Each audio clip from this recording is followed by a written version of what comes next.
sebuah sharing. Artinya sungguh-sungguh sebuah keajaiban ketika di Indonesia ini hadir sosok Pak Eka dan Pak Utuh.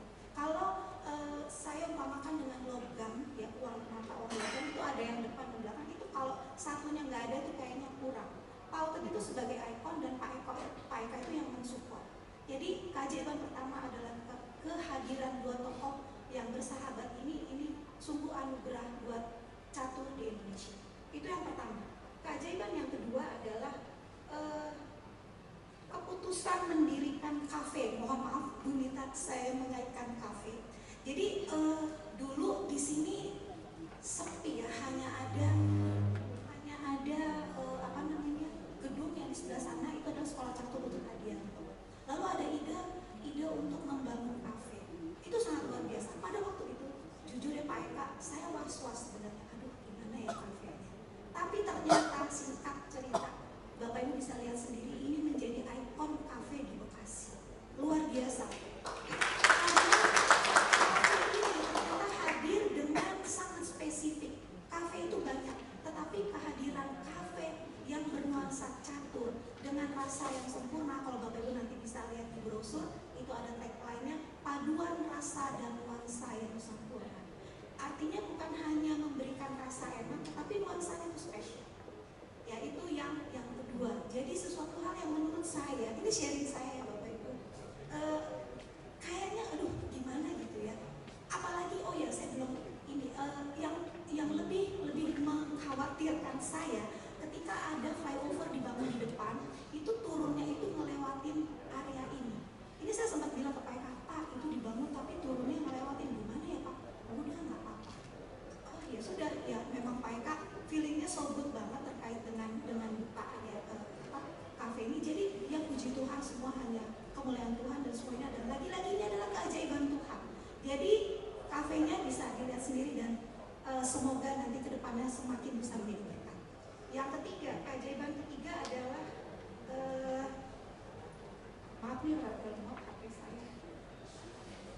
Nah, iya, justru di sini sekarang puncaknya ketika kita membuka atau soft launching Museum Catur Indonesia. Ini adalah sebuah langkah berani sekali Bapak Ibu.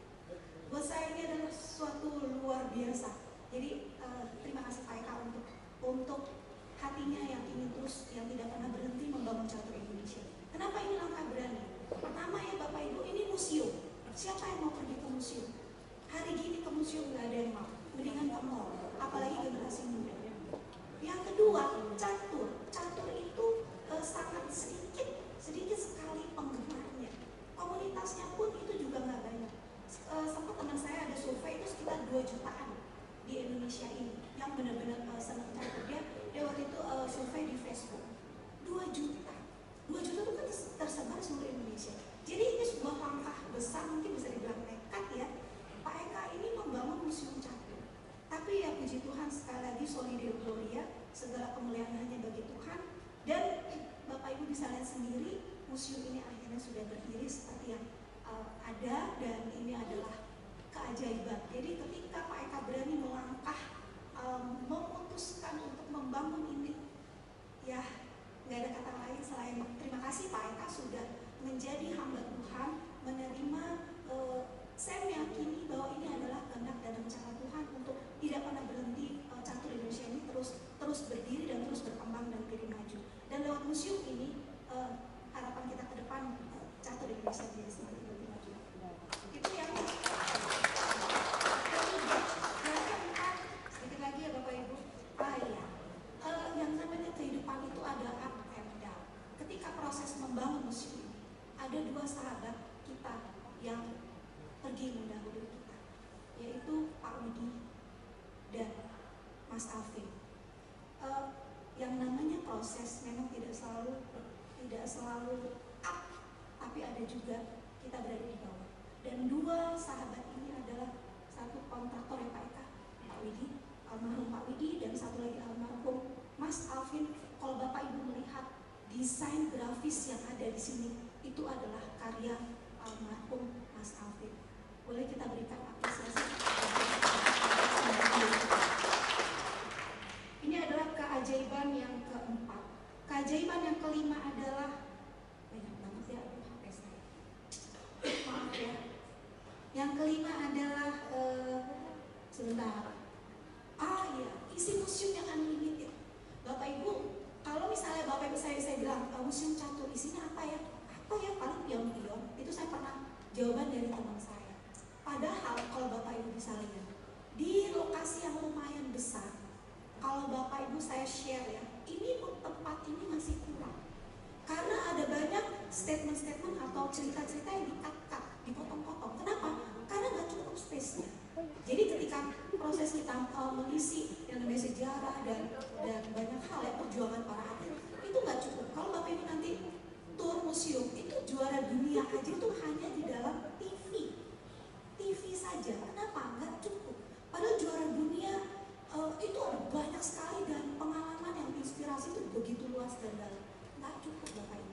Jadi keajaibannya adalah ketika museum ini dibangun yang kayaknya apa sih isinya? Ternyata museum space segini tuh nggak cukup. Jadi catur itu begitu luas dan dalam dan ada banyak sekali wajah-wajah catur yang mungkin kita belum bisa lihat dan belum tereksplor. Jadi mudah-mudahan melalui museum itu, museum yang kita hadiri di sini saat ini di wisata berkatanya membuat kita semakin terbuka bahwa catur itu adalah bukan hanya sebuah permainan biasa, tetapi permainan yang kaya dengan hasanah dan tata nilai kehidupan. Itu yang kelima. Yang keenam adalah yang keenam itu sebentar. Iya, Bapak Ibu membuat ini tuh nggak mudah ya. Artinya ada banyak sekali pihak yang terlibat, mulai dari desain bangunan, desain grafis, lalu kontennya siapa yang isi, lalu buat caturnya siapa yang menyediakan. Tetapi dengan kerjasama tim ini semua bisa jadi ada. Jadi keajaibannya adalah bahwa Tuhan menyediakan semua yang dibutuhkan untuk museum ini bisa berjalan. Kalau saya pikir, aduh gimana ya nanti siapa yang nyiapin ini, siapa yang nyiapin itu, ternyata Tuhan menyediakan. Jadi kalau Tuhan sudah membuat rencana, Dia yang akan menyempurnakannya. Dan yang terakhir Bapak Ibu, keajaiban yang terakhir adalah in His time. Bapak Ibu, museum ini groundbreakingnya itu di tahun 2022 bulan Oktober ya, itu masih COVID. Jadi kembali lagi itu adalah sebuah keputusan yang luar biasa. Tetapi sekalipun kita bekerja, kita semua bekerja di masa-masa sulit, tapi Tuhan berkarya, Tuhan mengaruniakan mujizatnya, Tuhan mengaruniakan semua yang dibutuhkan. Akhirnya pada waktunya saat ini museum ini bisa dibuka, museum ini bisa di-launching, museum ini nanti sudah siap untuk dikunjungi oleh masyarakat. Jadi satu pekerjaan dari Tuhan yang sempurna, sekalipun dilakukan oleh manusia yang jauh dari sempurna, tetapi ketika Tuhan sudah berkarya, Tuhan yang akan menyelesaikan. Sekali lagi terima kasih untuk Pak Eka, terima kasih untuk semua tim yang sudah bekerja keras untuk membangun museum ini. Ada kontraktor bangunan, ada desain grafis. Kalau Bapak Ibu lihat di panel khusus belakang itu ada ucapan terima kasih.